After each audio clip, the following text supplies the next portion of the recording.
সরকারি হোস্টেলে থাকতে গেলে দিতে হবে মোটা অঙ্কের টাকা।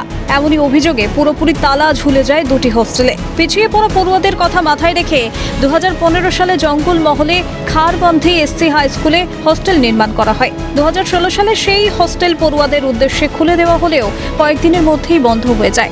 অভিযোগ, হোস্টেলে থাকতে গেলে দিতে হতো মোটা অঙ্কের টাকা, কিন্তু এত টাকা কোথায় পাবে পড়ুয়ারা? ফলে কোনো পড়ুয়া না থাকায় হোস্টেলে তালা ঝুলিয়ে দিতে হয়। সেই থেকে প্রায় 10 বছর হতে চলল। জরাজীর্ণ অবস্থায় পড়ে রয়েছে হোস্টেলটি। আগাছায় ভরে উঠেছে দুটি সরকারি হোস্টেল।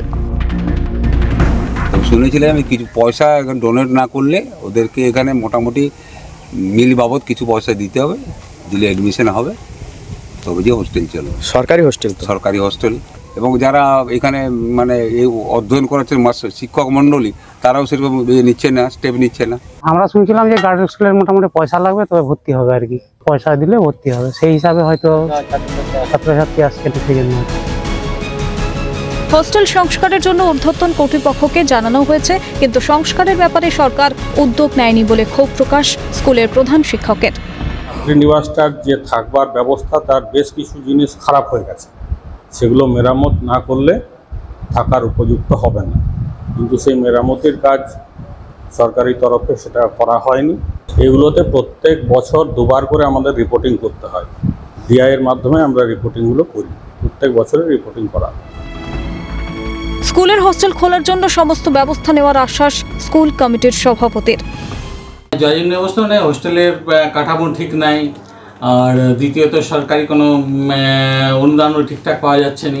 এই জন্য আমরা চেষ্টা করছি, বাইরের উপর কর্তৃপক্ষ নিয়ে ডিআই অফিসেও যাওয়া হয়েছিল, বিডিও অফিসেও যাওয়া হয়েছিল। চালু করার জন্য কি আপনারা সেই পদক্ষেপ নেবেন? হ্যাঁ, অবশ্যই নেব।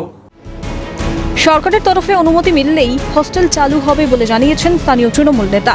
পাশাপাশি বয়েজ হোস্টেলের ক্ষেত্রে আবাসিকরা ফি না দেওয়ায় সেই দায়ভার গিয়ে পড়েছে স্কুলের উপর, ফলে সেটিও বন্ধ হয়ে যায় বলে জানিয়েছেন তিনি।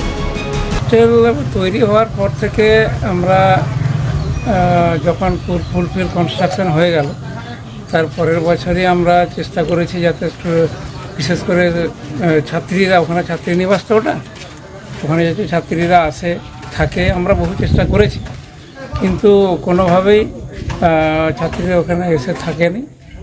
ফলে দীর্ঘদিন ধরে ওটা বন্ধ হয়ে পড়ে আছে, মিসইউজ হচ্ছে ওটার উপরে। বহুদিন ধরে ইলেকট্রিকের বিল অনেক পড়েছিল। বিগত এই বছরই আমরা ওটাকে ইলেকট্রিফিকেশানটাকে আমরা অফ করেছি।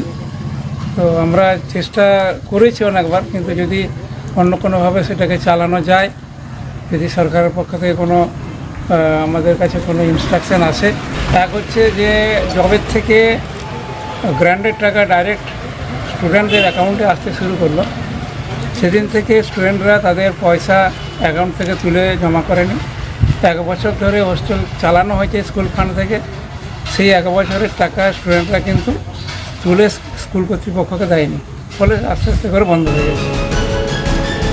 ঘটনাকে হাতিয়ার করে তৃণমূল সরকারকে কটাক্ষ স্থানীয় বিজেপি নেতার। তো এই সরকারকে বলবো যে আপনারা কি শিক্ষাতেও কাটমানি নেবেন ছাত্রদের কাছ থেকে?